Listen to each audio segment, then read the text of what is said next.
We got a good bit to talk about today, don't we? Let's go ahead and start with this one. So, it's the next movie in the Tomorrowverse, and after how bad Superman Man of Tomorrow, the first movie of this Tomorrowverse, turned out, I went into this one with low expectations. But I will say that it's decent. It's much better than the last time. But can I call it worthwhile yet? Not really. I can call this movie good. Definitely. I can call it good. But I don't think the Tomorrowverse is quite there yet. I'll do my best to articulate my thoughts on this, so let's dive in together. What's up? What's happening? What's going on, everybody? Welcome back to Animation Station, your source for anything and everything animation, including TV and movies. I am your host, Jackson Small. Welcome back to DC Live Volume 2. Welcome to the second movie of the Tomorrowverse era of these DC animated films with Justice Society World War II. And it's a decent movie. It's way better than the rocky start it had with Man of Tomorrow, but I can't quite call it great either. I have a pretty short review for this one because I don't really have a whole lot to say. All I can say is, yes, it's better than Superman Man of Tomorrow, but no, it's not good enough to make this entire era of this filmography worthwhile. Not yet. You're on the right direction, just not yet. The Tomorrowverse continues. After a very rocky start, this new era decided to give another time travel storyline a try, with Flash once again as the focus. But this time set in a different Earth rather than an alternate reality of the same timeline.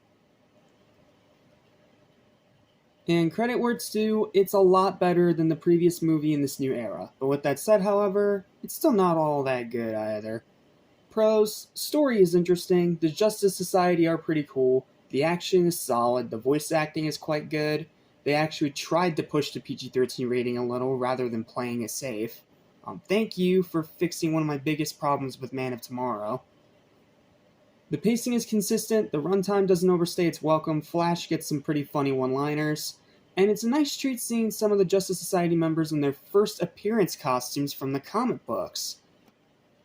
Like Wonder Woman, that timeline's Flash, Black Canary, they're all in their first appearance costumes from the comics. And it is a really cool treat to see these in animation.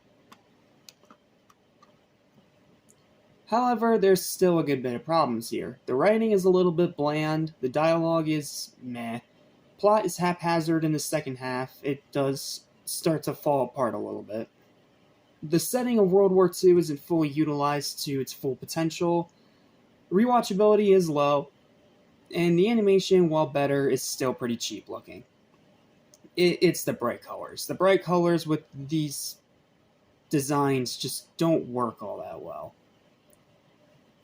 Overall, it's a decent time, and it's definitely a step in the right direction, but I probably won't be watching it again. It's a one and done, but nevertheless, it is an improvement. My final verdict for Justice Society World War II is going to be a 6 out of 10. It's worth one watch, but after that, you can just leave it at that. You don't have to watch it again. There's not much purpose to watch it again. And while it is a step in the right direction for the Tomorrowverse, it's still not all that good. It's a decent movie. It is worth one watch, but nothing more than that. One watch, and that's all you need. Well, that's it. Thank you guys so much for watching. And now comes the third movie in the Tomorrowverse, which is the introduction of this version of Batman. And it's another adaptation of one of the most beloved, well-known Batman comics of all time. And it's a two-parter. First time since Dark Knight Returns, as a matter of fact. In other words, we have a lot to talk about next time. See you next time for Batman: The Long Halloween. 三足林子，我做，就是一种思路。cannot take it anymore. The time has come to go. Prepare to fight, we're ready for